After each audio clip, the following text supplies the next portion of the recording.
नाम रखना भी एक संस्कार है। 16 संस्कार में नामकरण भी संस्कार होता है। बालक 10वें दिन शुद्धि होती है, 11वें दिन बालक को स्नान आदि करा करके घर से बाहर निकाला जाता। 12वें दिन पुरोहित आते हैं, गौरी गणेश का पूजन करके 7 चिरंजीवी अश्वत्थामा, बलि, व्यासो, हनुमान च आदि का पूजन करके और बालक का नाम या तो पिता या गुरु रखता है, और वो नाम 12वें दिन या 13वें दिन रखा जाता है। नामकरण संस्कार गुरु बालक के जन्म के नक्षत्र ग्रह को देख करके और उसके अनुसार नाम रखते हैं। पहले बालक के कान में सुनाते हैं, फिर बालक के पिता और फिर समाज को वो नाम बताया जाता है कि आपके बालक का आज शुभ ये नाम रखा गया। अब आजकल की बात छोड़, जब पेटवे में है तब नाम रखा जाता है कि क्या नाम रहेगा, कहा टुन्नू रहेगा, अगर लड़की हो गई तो टुन्नी हो जाएगा। अरे गधे कहीं के, जिसका कोई अर्थ नहीं है, न टुन्नी न चुन्नी का कोई मतलब ही नहीं है। अरे भगवान का नाम रखो, माधव, केशव, गायत्री, गौरी, तो कम से कम इसी बहाने भगवान का स्मरण तो होगा। राम श्याम नाम लोग प्राचीन मान लिए हैं। नए जमाने का कंप्यूटर से खोज के नाम रखते हैं। बाप से पूछो इसका क्या मतलब है, तो कहेंगे कि ये लिखा हुआ वहां है, न उसका कोई अर्थ है और न वो किसी काम के लिए व्यर्थ है, बेकार है। लेकिन अब परंपरा, भारतवर्ष के लोग पूरे विश्व के नंबर 1 के नकलची हैं। पूरे विश्व में ये सब लोग कहते हैं कि नकल में भारत विश्व में सबसे आगे है। एक महात्मा जी सुना रहे थे हंसी की बात कि एक बार सभा बैठी जिसमें रा के लोग भी थे, अमेरिका की गुप्तचर एजेंसी के सारे विश्व के लोग थे। तो वहां चर्चा चली कि भाई चोर को कितने दिन में पकड़ सकते हैं। अमेरिका ने कहा 24 घंटे में, जापान ने कहा 3 दिन में, गुप्तचर जो था इंग्लैंड का उसने कहा 5 दिन में, भारत वाले ने कहा कि हम चोर को पहले से जानते हैं कि कौन चोरी करता है, हम उन सबसे आगे हैं। अब बात सही है, कहीं चोरी हो, कोई चीज हो, तो जो 1-2 बार पकड़ाया उसको पुलिस पकड़ के ले आएगा और सब बता देगा कि कहां कहां क्या है। इसका मतलब कि इनको सब पहले से ही पता है। हमारे बगल में एक श्रीमान जी हैं, वो हर प्रकार के धंधा करते हैं नशे का। हम पुलिस में शिकायत किए तो पकड़ के ले गए, उनको जेल में डाले, 3 महीने की सजा हुई, 2 महीने में छूट के आ गए। तो हम उनसे कहे कि अभी तो आप हैं और फिर ये छूट के आ गए। कहे महाराज इसको नशा नहीं मिलेगा, वहीं मर जाएगा, तो हम फंस जाएंगे, तो आपके चक्कर में हम कहां जवाब देंगे, इसलिए मजबूरी में छोड़ना पड़ता है। और हर महीने उनको मिल जाता है, वो बेचारे छोड़ देते हैं। तो ये इस देश का दुर्भाग्य है कि हमारे यहां एक नहीं 50 मोदी आ जाए। भ्रष्टाचार नीचे से ऊपर तक भरा हुआ है। तो आप इस देश को विकास की ओर कैसे ले जा सकते हैं? विकास संभव ही नहीं है। पंचायत भवन आपके यहां बना है, मैं गया स्नान करने, पूरा धंस गया वही उसी समय। उतर कहिए कि हाथ मुंह नहीं टूटा। अब कितने 20 बरस बने हो गया कि 50 बरस बने हो गया, और जितना खर्च उसमें हुआ होगा उतने में A to Z first class आप मकान बना सकते हैं। लेकिन अगर 100 रुपया वहां से निकलता है, तो अगर पूर्व प्रधानमंत्री ने कहा कि 2 रुपये में काम बनता है 100 रुपये में, तो एक कटु सत्य है।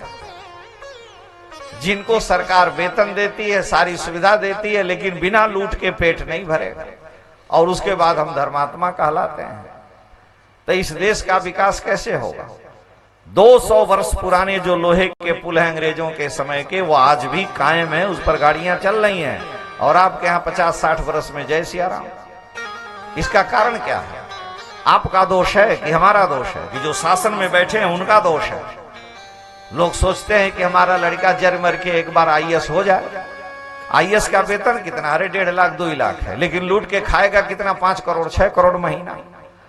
इसलिए IAS की कामना है कि होगा तो पूरा देश लूट के खा लेगा।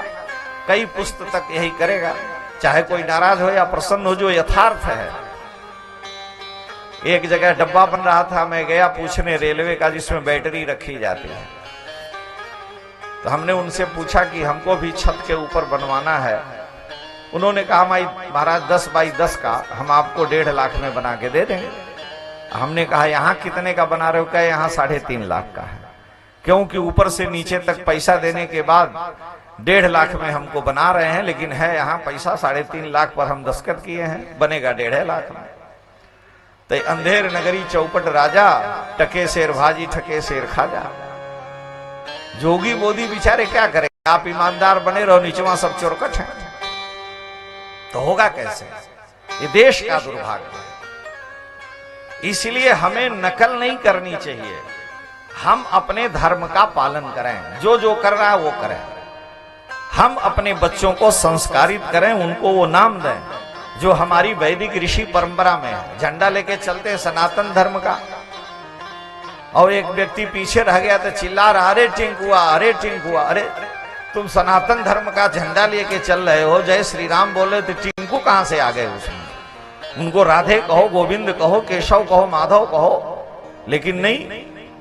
ये बड़ा भारी हमारी संस्कृति का दोष है। हम अपनी संतानों को भोगवाद की ओर ले जा रहे हैं, लेकिन थोड़ा अध्यात्म से भी जोड़ें, अपने पूर्वजों के मार्ग पर चलें।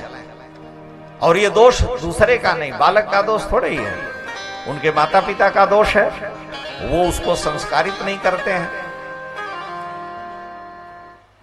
नहीं तो ऐसा नहीं, अगर सभी लोग, गायत्री परिवार वालों का एक सूत्र है कि हम सुधरेंगे जग सुधरेगा। हम लोग कहते हैं नहीं, जग सुधरेगा तब हम सुधरेंगे, तो सारे संसार को हम सुधार लेंगे तो हम सुधरेंगे। अरे मूर्ख कहीं के, पहले तुम सुधरो।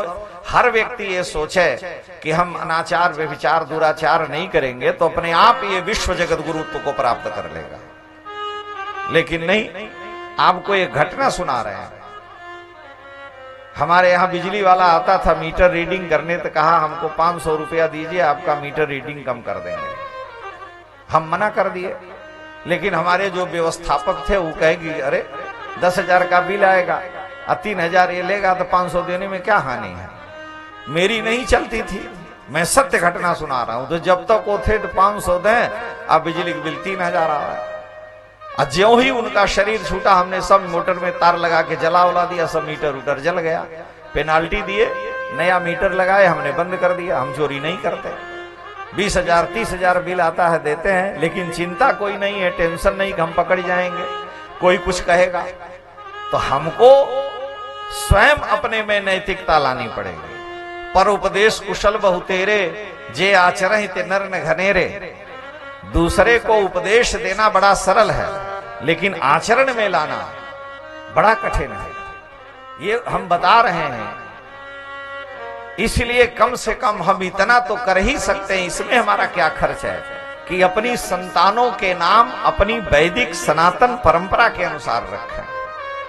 समय पर बालक का नामकरण संस्कार करें, यज्ञोपवीत संस्कार ब्राह्मण क्षत्रिय वैश्य का समय पर करें।